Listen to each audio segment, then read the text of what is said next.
Hey, this is Matt once again.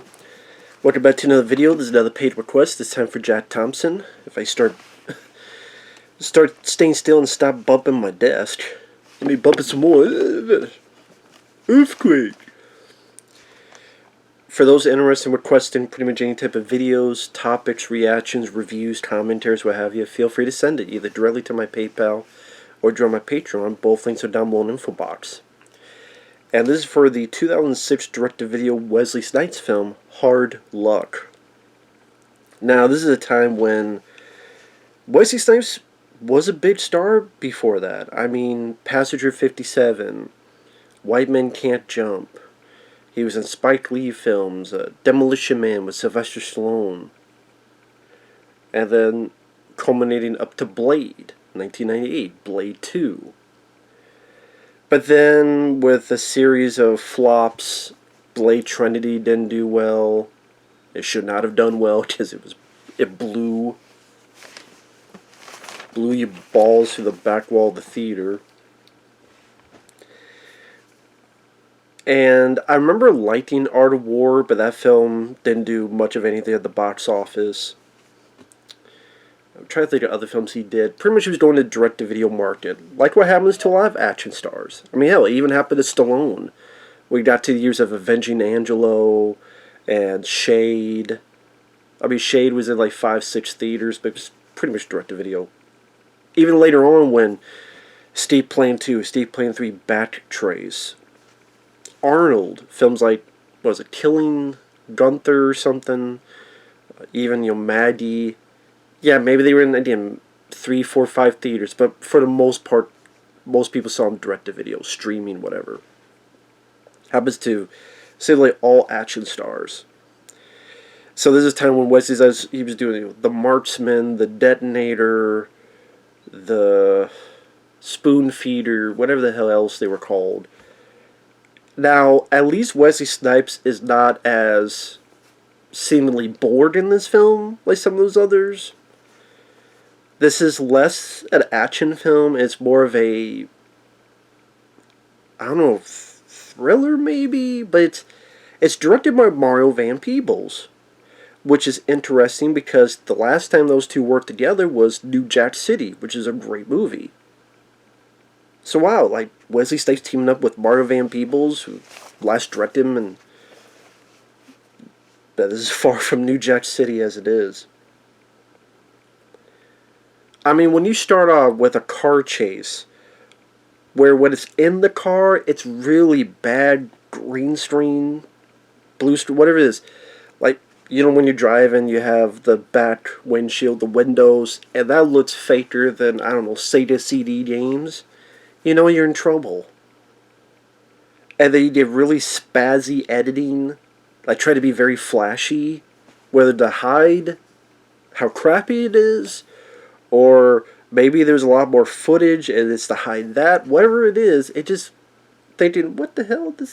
The director of New Jack City did this movie? You kidding me? Now, the original thrust of the story, I'll get to why I say original in a bit, is Wesley Snipes gets out of jail and it's the ex-con wanting to go on the straight and narrow path. And then it starts getting strange off the bat. He falls in love with someone who helped get him out. She has a dog.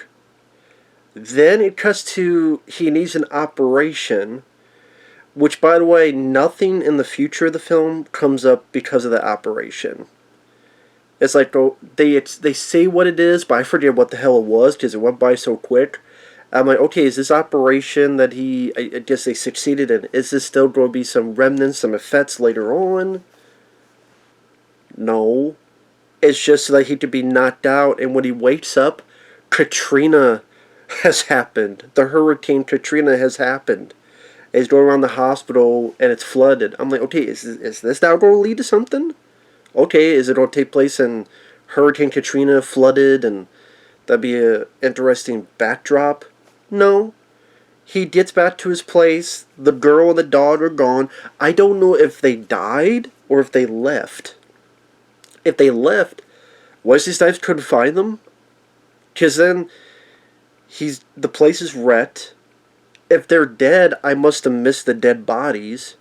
If they left, I don't know why Wesley Snipes didn't try to find them later. I mean, you think they would, I don't know, double check on each other. Hey, you're in this operation at a hospital. Let me double check to see if you're okay. She has no relatives. She has no friends. Nowhere to go to that you would know. It's just weird that those characters just disappeared. Again, if they died, then I completely missed it and I apologize. Because it looked like the place was empty. He picks up a camcorder, looking at it. A cop comes, immediately thinks he's a fucking looter. I don't know if that was some kind of political thing they want to get into. The cop sees a black guy, must think he's a looter. Then it cuts to 2 years later. And that girl and that dog, and that's never mentioned again. The whole Katrina thing, his operation. It feels like the beginning of a different movie. And then it's 2 years later. And then it's like, oh, okay, now he's selling stuff on the street. So again, off the bat, I'm thinking, what the hell? Like, Operation Katrina, what happened to your girl? What happened to your dog? There's already something very off with this movie. Oh, by the way, this whole plot of the ex-con going straight, and then he goes to the strip club because he knows a guy, and the guy kind of pushes him into doing some backdoor deal, but then one of them's wired. Then there's like a shootout with really crappy editing. Then he leaves. He commandeers a car with a stripper in it. They go on the run. He's got 2 suitcases of cash. So Marvin Peebles is a cop. He pops in like 40 minutes in on a bicycle for some reason. I don't know why he's on a bicycle. Cops must be really that poor they can only afford bicycles. But he does have a car later. And then he appears like 4 scenes and then has some history with Wesley Snipes, but they never go into what the history was. If you're to quiz me what the history between Wesley Snipes and Mario Van Peebles' characters are, I have no idea. You just know that Mario was a cop, and he comes in like 40 minutes in, and maybe like 45 minutes in, and then he pops up like 3-4 more times. And then he has the 2 briefcases of cash. One of them has like those little bombs that shoot like purple or what stuff in your face. And the other suitcase has that as well, but hasn't blown yet. They know that bad guys probably going to be after them for the cash. While that's going on, the movie will then tangent to another plot with 2 serial killers who kidnap couples and has a studio where they film, and they're very goofy, and it's a woman and a man. The guy's Asian, knows a little bit of Kung Fu, and you know what the lady is played by Sybil Shepherd. Yes, from Moonlighting, with her and Bruce Willis. Sybil Shepherd. Trying to be part of the serial killer cult, and at times wearing like a clear mask. And them trying to be quirky. At one point they're eating cookies with each other. At another point, I guess because it's Halloween season, they're at a diner, and she's wearing bunny ears, and he's wearing green hair. And a kid with a ghost face mask. I'm a serial killer. Hey, so are we. I mean, it's interesting to see Sybil Shepherd in a different role, but this stuff just doesn't really sync together. Because you'll go from like the Asian guy talking about she's, I'm her James T. Kirk and she's my Princess Leia or something. And he does say or something. It's just sporadic edits and it's like weird tangents, and it feels like you're switching between channels. About 2-hour Wesley Snipes film. Now back to this wannabe killer movie. Here, a couple hits and kidnaps a woman. Immediately cut to Wesley Snipes in this place with a bunch of kids playing African drums. With a group of kids, a group of folks. And so we did Melvin Van Peebles a cameo. Mario's dad.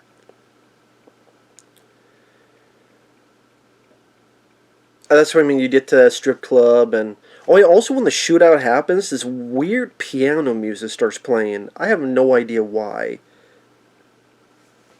And like I said, car, stripper, brief tastes of cash. And then meanwhile, Sybil Shepherd, her son. Oh yeah, she does have her son as well, a grown, mentally ill son. I'm like, what movie is this trying to be? I mean, I guess I could give credit where it's trying to be different. I mean, I could play about a movie being the same thing, but it just doesn't really have a natural flow to it. And apparently there was even more of a story because the couple it kidnaps, apparently there was a lot of footage shot with them. There would have been a third story where this couple, like, one is an MMA fighter guy, and maybe talked of her wanting him to give it up because of his health.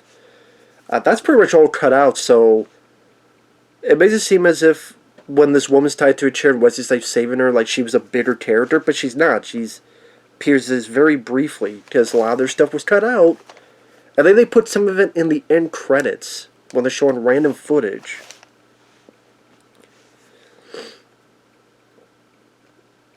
I really don't know what Mario Van Peebles, what the hell he was doing with this film.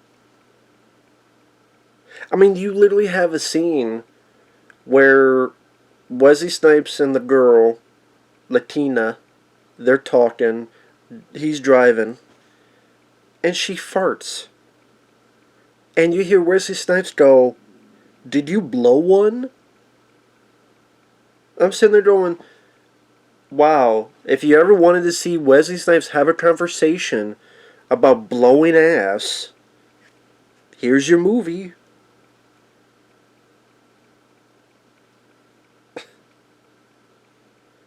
And then, like, while the couple is doing their thing, this crazy couple, the killers, Wesley and the Latina, I forget her name, they go and meet Luis Guzman, who's a very flamboyantly gay man. And honestly, Luis Guzman's probably the best part of the movie because he brings in some energy and gusto to it. And it's probably one of the, as stereotypical as it is, it's still one of the better performances in the movie, just very brief.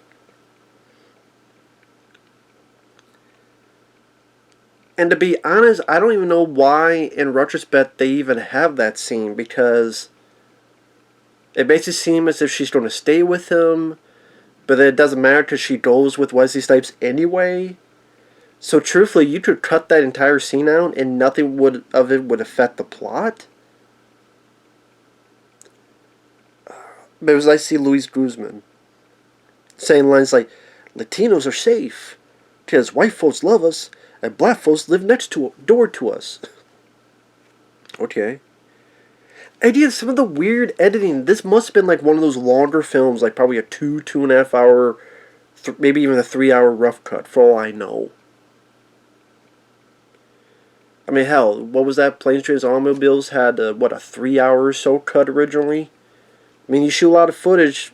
That could have been, for this, you never know. At least maybe 2.5 hour. Because, like, it cuts to Wesley talking to the girl, talking about this guy at the club. Yeah, they killed him. They popped him. Then it cuts them on the road. And then this weird edit where Wesley Snipes is looking out the window. And he's looking at horses. And then in the midst is kind of blending in this flashback of him back in the day as a kid on a horse. And the whole time I'm thinking, Wesley, look at the road! Watch the road! Because the whole time he's like this. I watch the road! You don't go to jail again. But not for taxes this time. You don't. Like, if he did that in the middle, that would have been very funny. But it's like, watch the road, Wesley. Watch the road. And by the way, this whole flashback about him on a horse as a kid, does it ever come to any importance? No. Is there a conversation about how he was when he was a kid? Is it going to relate to the audience, oh, he knows how to ride a horse, so maybe he has to ride a horse later to get help or run away or get away from bad guys? Nope. It's just there to just be there. And that's just the way it is. As Horace Pinter would say. And that's the way it is. What in the flying fuck?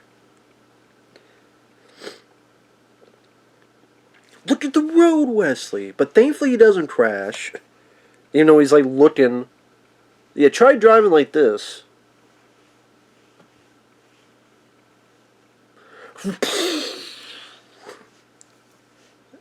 So then they get to, well, the car breaks down, and they go through the woods.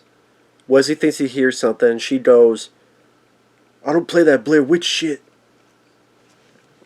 And this movie tries to have references, like it's a wannabe Tarantino film. That's kind of what I think. It's like Mara Van Peebles thought he was doing a Tarantino-esque movie. Because, I mean, there's the kid dressed up as Ghostface. There's reference of James T. Kirk and Princess Leia.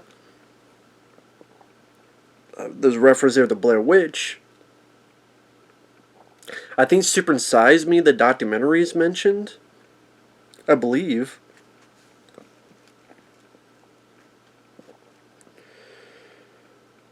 So the car breaks down. They find a place. Bad guys found them. I forgot how they found them. Wesley Snipes shoots the three of them pretty easily. But the girl's been wounded. He goes to a house next door. And that happens to be... Which is funny, when he looks, it's like a house on a hill with bad green screen. It looks like from a crappy wannabe haunted house film. He knocks on the door and it's the crazy couple. Finally, the stories have merged together. That's what it's leading up to. Wesley Snipes gets knocked out, tied up, makes fun of the Asian guy. Pretty much, you have bad kung fu. Your kung fu's don't match with me.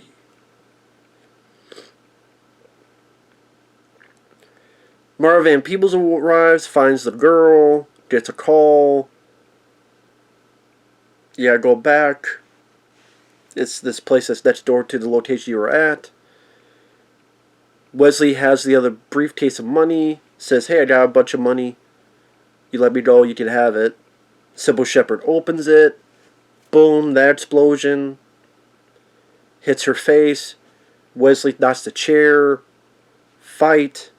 It's a lame fight with, again, really bad editing. Like, it does this thing where, even though it's not completely dark, but it'll fade out, then fade in. Then fade out, then fade in. As, like, Wesley's trying to fight this guy. Fade out, fade in. And then the girl that's tied up, Wesley helped get her loose, and she says a line like, I want to hear you scream, and stabs Sybil Shepherd. And it's like indifferent because this lady, I mean, we had one brief scene with her talking to her boyfriend in a diner, the scene where she's kidnapped, and then a few scenes of her in a chair, because all of her stuff was cut out. All the footage was cut out with her and her boyfriend, so you just you don't care. Now, granted, I'm not saying you needed all that footage to make this film longer, but just, I don't know what Mara Van Peebles was doing in the first place. And the way he kills the Asian guy is pretty lame. Kind of breaks his arm, but you just hear it. Puts the guy down, the guy scream, and Wesley does sort of a karate chop on his neck. I mean, at least like maybe a bit break in the neck, or under the armpit break in the neck, or grabbing something and stabbing in the face, or in, boom right there or something. I think that would have been much more rewarding and much more satisfying. So then Mario Van Peebles arrives, and then the mentally ill big son comes, long enough for Mario to do one, like, pretty decent karate kick. And then Wesley comes and knocks the guy out. Or maybe killed him, I don't know. Like, smacks him in the head. Then Mario's like, okay, all your charges will be dropped. I'm like, wow, that easy? Okay. Again, what the history between Mario and Wesley Snipes? I have no idea. So then Wesley and the girl are taken away in an ambulance, and they're going to get some money because there was a reward for those serial killers, like $200,000. I guess Wesley Snipes' hard luck is turning around. This movie is just very messy and incoherent. I mean, you go from out of jail to Operation to Hurricane Katrina to peddling on the street to strip clubs and bad shootouts and wanty editing to hanging out with strippers, serial killer couple, wannabe Tarantino-esque dialogue, waste of Luis Guzman, a flamboyantly gay duo, flamboyant cameo.